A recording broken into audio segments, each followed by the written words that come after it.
Hello, this is the Back at It podcast with Dr. Decompression. I'm Dr. Dudum.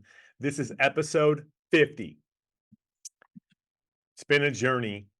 I'm excited that we've hit 50 decompression episodes. I told you there was going to be a big announcement. Today, I'm announcing on the podcast. I want to use this platform. I just got published my first peer-reviewed article about non-surgical spinal decompression. There's not enough evidence. I'm going to keep pushing it, and the article's published. I'm announcing it today.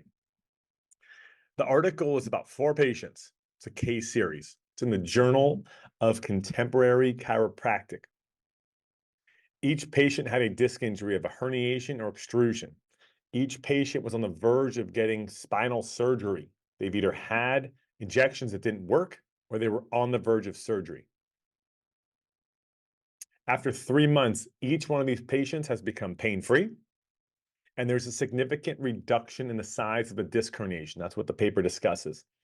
Most importantly, and the reason that I got into spinal decompression is I wanted to play with my kids, and I wanted to change the way that my life was going and wake up and feel good.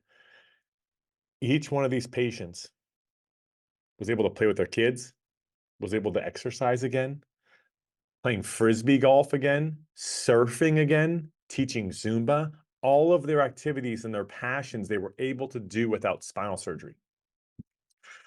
And I'm going to walk you through this process.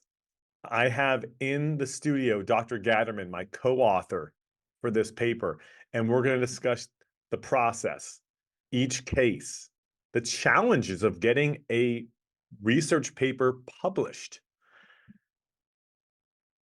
And then we're going to talk about more exciting things in the future that we have. So if you want to know more about spinal decompression research, you want to listen about our article, I'm so proud of it. And I'm so proud of our team for bringing this. And it was a long journey.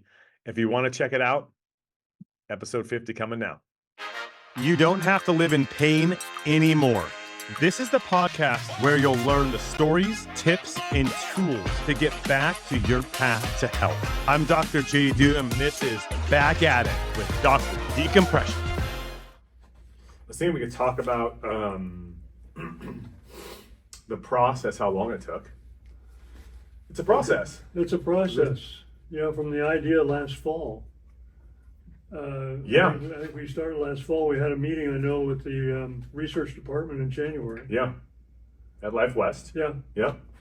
And we had to get that IRB. Can you explain what an IRB is? yes, Institutional Review Board. Okay. And what that is if you have individuals that you're soliciting to be in a research project, so they're coming off the street, basically.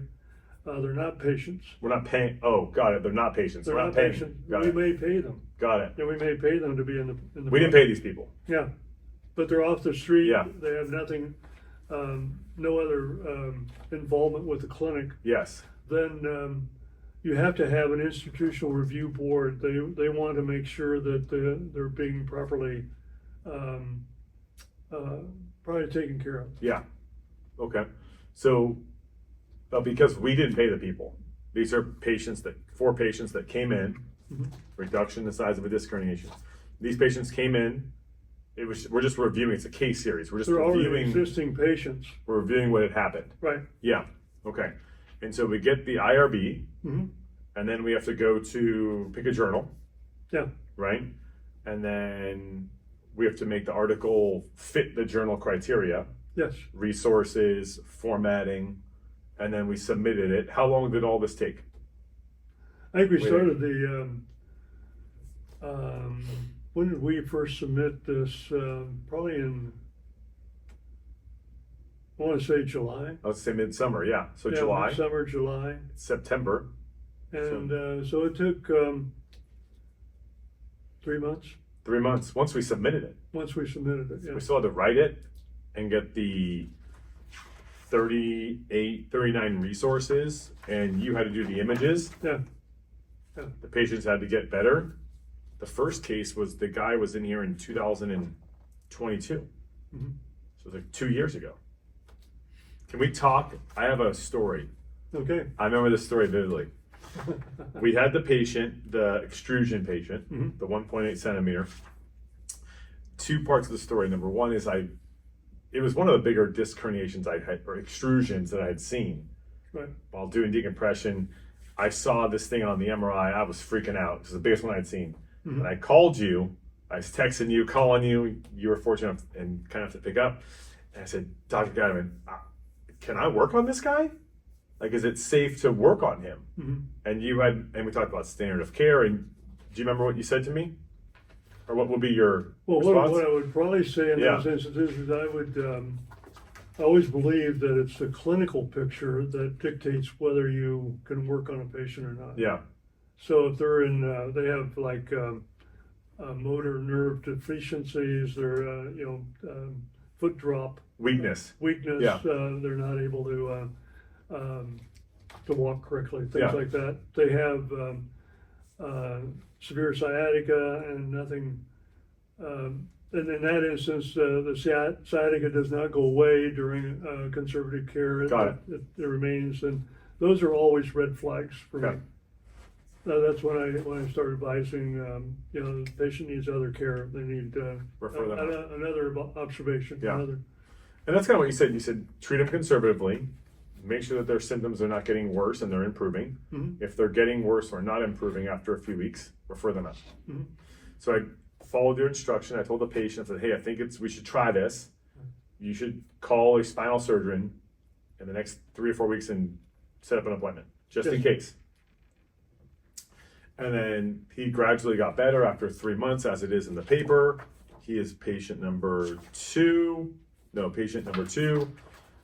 In 4 weeks or 4 months, he was completely pain-free. I send you the images for the pre and post on the extruded fragment. And, we talk on the weekends sometimes, but Mhm. not a lot on the weekends. Right. And you text, I'll never forget this. It was Sunday at like 7 in the morning. And do you remember this? No, but I think it may be the case that kind of the light bulb came on. That was your my light head. bulb. Yeah. Yeah. What is it that you saw that was the light bulb? Well, what I saw, this is something we're just told, and we're supposed to, as radiologists Yeah. and as clinicians, we're told, and we're just supposed to accept it, right? Mhm. That the natural history for a disc herniation is for it to heal. Yes. Nobody says how soon, Or how Yeah. long? how long that Yeah. process takes. There's some old references that are looking at the disc 5 years apart. And Okay. so they say the disc is healed, right? In 5 years. In 5 years. Healed mean no inflammatory response, or it's come back in, or It's what's healed actually mean? significantly reduced in size, Okay. and it's there's certainly no inflammatory response or no symptoms or Got no, clinically the patient's fine. Okay. And that's in 5 years. 5 years. Those studies are looking at 5 years. Okay. And what happened here is we're talking about a matter of months, Yeah. and the disc has significantly reduced in size. Mhm. That excited me.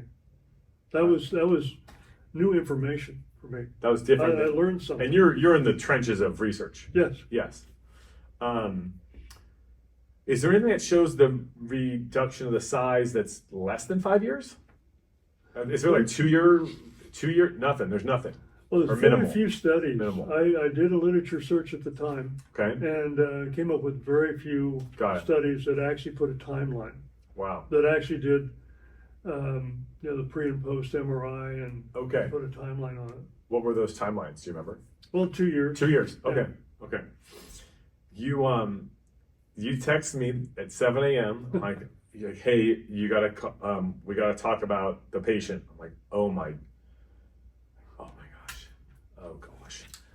I call you. I'm like, hey, is everything okay? What's going on? You're like, this is a miracle.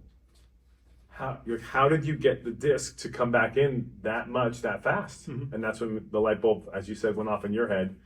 And I knew, and me knowing the patient got better, but to see your response as 40-year radiologist to how excited you were was pretty cool. Yeah. I mean, you're just doing this on a regular basis, and you're seeing me get excited about Yeah. it. You're wondering, hey, what's going on? I know. I think I've sent you, I don't know how many films over the years. Yeah. They're good cases, but I've never gotten a 7 a.m. Sunday morning text to call you about it. That was a cool story, this guy. And there was a, 78% reduction in the size of the extrusion. It was pretty much gone. Mm-hmm. So if we... Yeah, no kidding. I mean, let's put that in perspective. The extrusion went from the disc space all the way up to the 2/3 of the height of the vertebral body. Almost So the next it's level. Almost to the next Yeah. disc level. Yeah. And in a matter of just a few months, it had shrunk down to just at the disc level. And in your 40 years, that's crazy. Yes. Well, I've never seen it. You've never seen it? I've never seen it. I've seen disc extrusions that just remain in the canal and become like a spur along the back of the vertebral body. Wow. But I've never seen them resorb like that. And have you seen extrusions that high up, like 2/3 up, that size? Yes. But they stay up and they kind of calcify, like you said. Right. Never come back in. Never come back in. I'll tell you a story. Yeah. We had I do some medical legal work. Okay. And so this was an 18-year-old, 19-year-old girl who had been in a motor vehicle collision and had an MRI, had this huge disc extrusion. It went all the way up the back of the vertebral body. Similar to this or even worse? It's similar. Similar, okay. Yeah. But it was just a huge mass along the back of the vertebral body. And everybody thought, oh, okay, that's her problem. And turns out she had no symptoms. Yeah. That went along with that level or that type Interesting. of disc pathology. Wow. And so we got a follow-up MRI in about 18 months to 2 years, and we started seeing that the disc extrusion had not changed. Okay. But there were now these little focal lesions showing up along the disc margins of several levels. Okay. Indicating that the discovertebral junction was injured. So the disc itself was inflamed, but the disc extrusion was not there. And so we got a history. Okay. The history was the patient had been a cheerleader, had been injured as a cheerleader several years previous, and that was the disc extrusion. Yeah. It had never gone away. It just had kind of become a spur along the back of the vertebral body. Wow. So that's my reference point when I'm seeing this guy with the disc extrusion. You're thinking about that case. Yeah, that they don't go away. Once they're out there, they don't go away. They don't, they're there. Yeah. And now it disappears. Until you this destroy guy. my whole Your 40 the whole years. concept of that. Well, we're changing things here. I know. We're disrupting things. Yeah. It's obvious that you're having lower back pain and you want to get relief.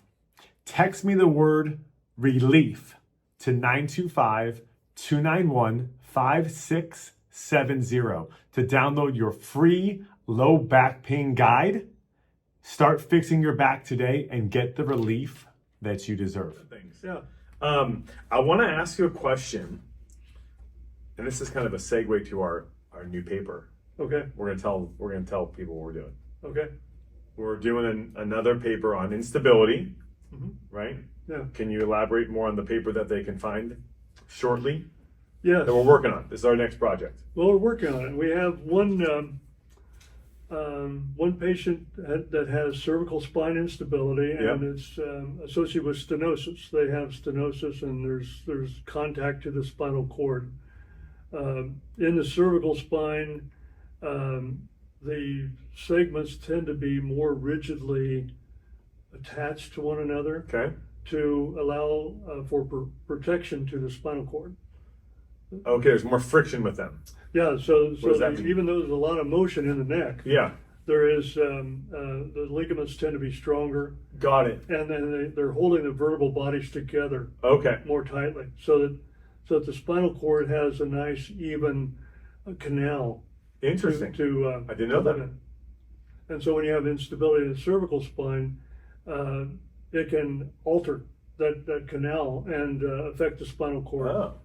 So instability in the neck would be worse typically than in the lower back. Yeah. Got it. I mean, we can talk about the low back too. The low back, because it's our body weight, and the effect of not being able to carry the weight of our trunk. Our trunk is Yeah. like 40% of our body weight. Yeah. And not being able to support that makes instability of the low back painful. But it's not the same thing as the cervical spine. We're Yeah. not worried about neural Got it. destruction so much as we are just the support, needing to have support of that. Because of the trunk. weight of the trunk. Yeah, Versus neurological based on the cervical spine. yeah, Interesting. And the case that we're doing is a gentleman with a disc extrusion yes, that has instability. yes. That'll be our second paper. On this one, I thought it was, the other part I thought was fascinating that I think people would like to know is the fourth case where the patient had an annular tear. Yeah, And we've talked about this before. And you noticed that there was some healing, the tear, and there was a protrusion or herniation, and the tear was healing. The outside of the disc showed decreased inflammation. It was healing, right? yes. Can you elaborate on that? Well, that's my interpretation. Yeah, of it. yeah. I imagine it could be debated, Totally.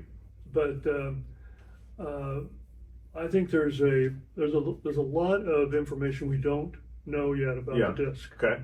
and one of those areas is in the regeneration and the healing Yeah. part of the disc. What is a disc? How do we see disc healing on an MRI? Okay. What are we looking for? And so this is my interpretation Yeah. of that the disc goes through a period where you see increased signal, which means there's maybe blood vessels or there's fluid content in the disc, and it's repairing the annulus, repairing the annular fibers, repairing and that will go away eventually. So you do another MRI down the road, 18 months or so, it will go away. So from what we're talking about, if there's fluid around the annulus, so the annular fibers, the outside ring, Right. and then you take an MRI sometime later and there's no fluid, that would indicate that it's healing. Right. Got it. Or healed. I know we had one case Yeah. where the initial MRI Mhm. showed no boundaries to the disc, Yes. and then the follow-up MRI showed a very dark boundary. Yes. And that indicates in MRI terms that the tissue has changed at the outer portion of the disc. It's gone from a kind of a mushy, watery density Okay. to now a thick fibrous rim. Does that calcify, or what's the scar tissue? What's the fiber? It's scar tissue. Best Okay. way to describe that is scar tissue. It's not we don't know if it's calcified or not on the MRI. And so that follow up on that is we get patients that ask us, hey, if you get the disc to come back in 20-30%, does it heal? Does it happen again? Like, so if it forms scar tissue, that means it's kind of healed in its place. Right. And now there's other factors like biomechanics and function, but you would think that it's not going to herniate. The chances of herniation is less, or reherniation.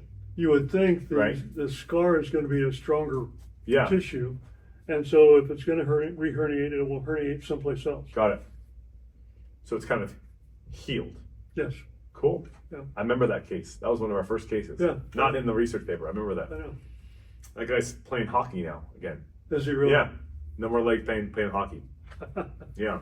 So we've got healing on the annular. We've got healing around the disc, the margins of the disc from the jelly fluid with the scar tissue. We've got the 1.8 centimeter extrusion that 70% reabsorbed. Yeah. The last thing I want to talk about on this question, which is observation, is the first patient. The images are spectacular in our paper. Yeah. They're spectacular, very clear. 25% of the people that I see in the decompression center, they have severe sciatica and they have a disc that's abutting the nerve. That means touching, right? Yes. Yeah. There's different degrees. I mean, it could be touching the fat around the nerve. Okay. And that could be a cause of pain. I went to this lecture once. A guy named Seth Sharpless. Okay. You can look up his article. Okay. But the name always stuck with me. Sharpless. Yeah, Sharpless. Yeah. And he had done this study on mice looking at the sciatic nerve,